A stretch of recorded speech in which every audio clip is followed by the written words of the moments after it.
Gerald LeVert to see you, to even want to put you in Crazy. something? So the thing about back in the day, all artists had to go to the black mom and pop stores. If you didn't, it was from Luther Vandross to Whitney to Mariah. They all had to come to make their rounds to the black mom and pop retail stores. If they didn't, then they wouldn't buy your records from the one-stops. The one-stops were like the local warehouses that got it shipped to them. And so my mom, she worked for the government, but on the weekends she worked for a record store called Fillmore East with a lady named Beverly Taylor.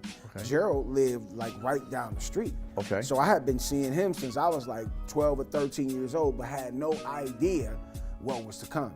So one night, one of the guys at the radio station, a guy named Jeffrey Charles, he actually down here in Atlanta, he was a singer as well as a disc jockey, and he had a concert, and then they went to his house for an after party. So my partner Jason Champion and I, we were there, and we used to always run around with this Casio keyboard with the tape on the batteries, and Gerald came, and everybody was like, sing, sing, sing, sing, sing. So we sang for him, and after we sang, he was like, Do you remember what you sang? Was it original or something? It was a song that Jason wrote called "Girl." It was original. a real primitive ass song, yeah. Oh, well, but it Yeah, got worked, you over. yeah, did the job. What did y'all, before you got with him, were you trying to get into the business? Like, was it group? What was like? So the crazy thing, we called men at large, we would call BBT, big but talented. Hell no. Hell no. Hell BBT? Yeah, we Ain't there a played bank on the called fact- BBT? Yeah, nigga. Oh, BB&T a bank. Come on, See? man, that's what we I thought. got to the money. Y'all had the money. We got to it a little bit. All right, go ahead. It was pulling out our pockets. Right, and we was getting right. it, though. And so, we would go around, we would sing at the talent show, at the Red Bird. You know we was at the food festivals, man. Right, so right. They had all the festivals all around Metro Cleveland, East Cleveland, Glenville, Carouge, all that. So we were singing at all of them. And, we would see the Daz band there. We would see Gerald in there, but had no idea. But after that, he was like, yo, I'm gonna hook you up. That was 86. Man, we didn't see him again until 89. Wow. Yeah, because that was when the first album, was it The Big Throwdown with Pop, Pop, Pop, and Casanova, and All Seasons on that record. That was huge. They was gone. And I saw him, and you're gonna trip when I tell you this. I was coming out of the studio with a dude named Johnny O, and his group was called the Sorcerer Crew. Me and one of my homeboys, we used to dance like hip hop dance. Yeah, I'm nigga. turning this shit off. Yeah, Dance. yeah, man. Listen, before I got, right. Make the face. I'm saying like we used to be like I'm really fucking dope. with you. No, we good. You do what you do. We used to be called Big Step. Me and my homeboy Leon Cloyd. He passed away a few years ago, and we used to rock. We had the Bobby Brown. My grandmother made us these pants with the big hammer pants. The hammer shit. Oh my God! And we had the patent leather tie-up shoes on. We used to rock. We was going to the car, and we came out. He was like, yo, I got this idea for 3 big dudes that can sing, dance, da-da-da-da-da. So long story short, because it's going to get long, I'm going to cut it. We went to the studio. We auditioned for him. Steve Russell from Troop was there. The whole group, LeVert was there. The Rude Boys were there, the office staff. And we auditioned, and I brought a couple other guys with me, but they wasn't really good enough. And me and Jay, he was like, yeah. So a couple more days after that, we had to audition for his father. So you got to get the stand from Eddie LeVert, man. Right. The king, sure. Come on the now. GOAT, man, the African king, nice. Eddie man. And he was like, yeah, man, you got one. That's how he be like that. And so he was like, yeah. So that was like 89, and it took us like 3 years to put it all together, because 89 was the Just Coolin' album, so it was gone again. But they would let us perform on certain dates and different stuff like that. We signed our contracts in 90 with them. Really? Yeah. Who named y'all Men at Large?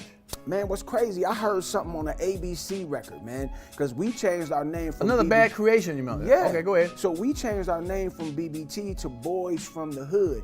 And I was like, dog, I'm not about to be 50, 60 years old on stage. I hadn't put it together. And I'm walking on my cane, my Boys from the Hood. Big ass coming out there with a cane. Right. And I can't do nothing hoodish. But put on a hood, you know what I mean? Right. I was like, I heard someone that said some Men at Large. I don't even know what the record was, but we was rocking to it. And I was like, that's the name of the group. Because a man at large is somebody that's large, but a man at large is somebody large in stature. Right, sure. You know what I mean? So we went with it, and it stuck. Nice. Okay, so LeVert, Gerald signs you. Mm-hmm.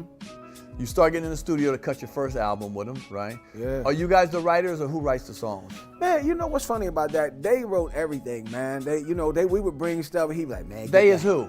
Gerald and Mark. Okay. So LeVert, basically. Yeah. So we would come in there like, man, get that bullshit out of here. Your own original? Stuff. You know, we got a chance to write some stuff, man. But the business was crazy, and everybody didn't get everything they were supposed to get. You know, if you give a line or a couple lines, where you're supposed to get that. Right, sure. You know, sometimes, we ain't get it. It's a lot of records I could look at and be like, yo, I wrote that, I should have get that, but Right. I wanted to ask you about it, because you're definitely a vet in that scenario. One of my friends asked me, said, man, ask him about that. Like, do you feel,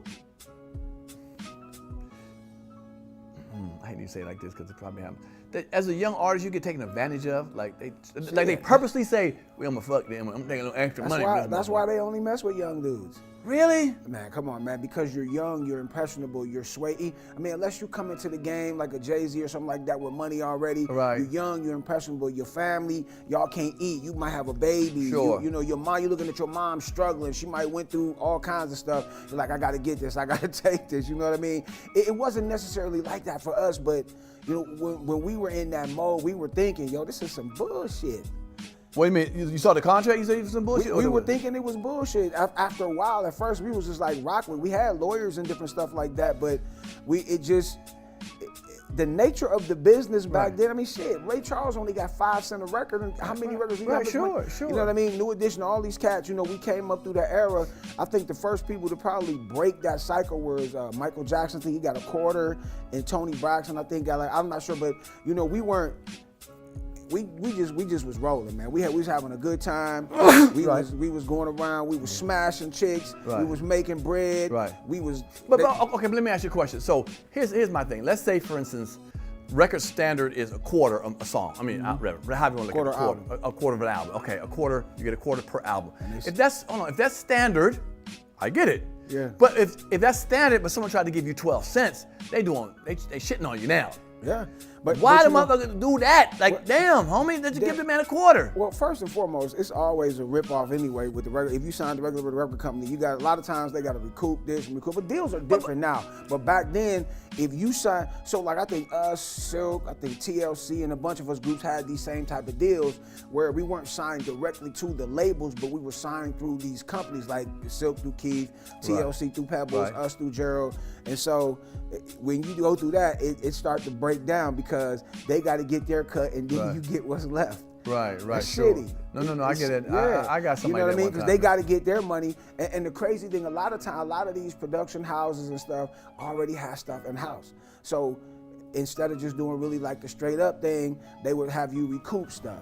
Like, because they're still like Daddy's house. But his thing is, Puffy, this thing is notorious for the recoupment. I think it was like 50 to 100%. You got to recoup everything. Right. If you sat in the studio and farted for an hour, you paying for that. You know what I mean?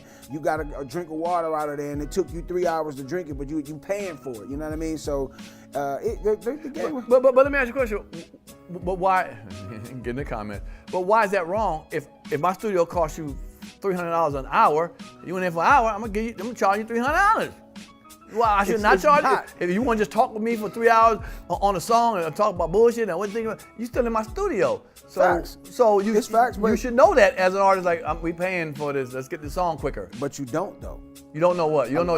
A lot of times you don't know. So hold on, these young artists think that I can be in the studio for free because me and him cool? Sometimes they do. That ain't the artist's fault. That ain't the artist's fault. I mean, that's not the owner's fault. That's the artist's fault. Right. So that's why they get them young and impressionable. You're not gonna see too many. They ain't really signing people like that now, but you ain't gonna see too many people going back signing no 30 or 40-year-old dude. Even if they incredibly talented, you're not gonna see them signing nobody like that because at 30 or 40 years old, a woman or a man is set in their ways. There's not really too much you could dupe them with unless they just been beat up and they need TD Jakes to save them and counsel them. You know what I'm saying?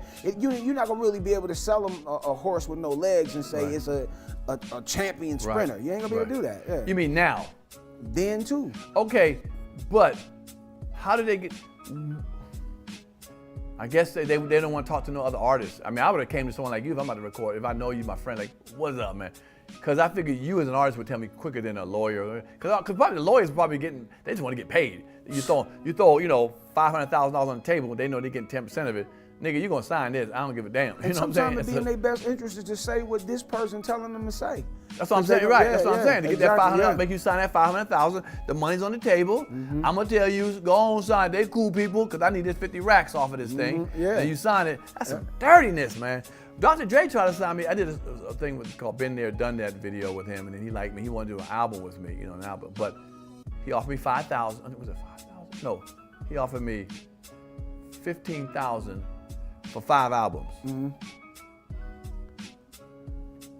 My Dr. Dre. Now my doctor, I'd have signed for him. My regular doctor, not Dr. Dre. Because he was on the Aftermath. I was like, nah, I don't feel that, man. He recorded my album. Now, did I make a mistake? I probably could be larger if I would have went ahead with it, I probably would be, you know what I'm saying? Maybe larger at the time, I don't know. But the money, I was like 5 albums for $15,000, that's $3,000 album. I mean, you have to look at what were they giving you on the back end, point wise and different stuff like that. What were they? The back end don't never be back end. You get back end at the back end. You know better than that, boy. Yeah. You know the back end. You get all your money up front. But I'm saying you still have something you can go get later on because they've changed up so many things and forgiving stuff, and then now they're giving artists after 35 years, you're able to go back and reclaim the ownership of your masters and different stuff like that. So we up on that. Damn, I should do that. I fucked that up. Well, I don't know if you say that because you know what's crazy.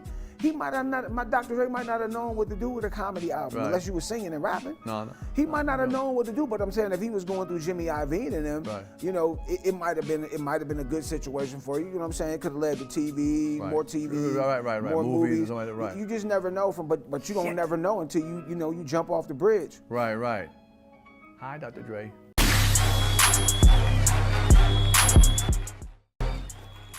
If you like that clip, hit the subscribe button or the notification bell. In fact, why don't you hit both of them?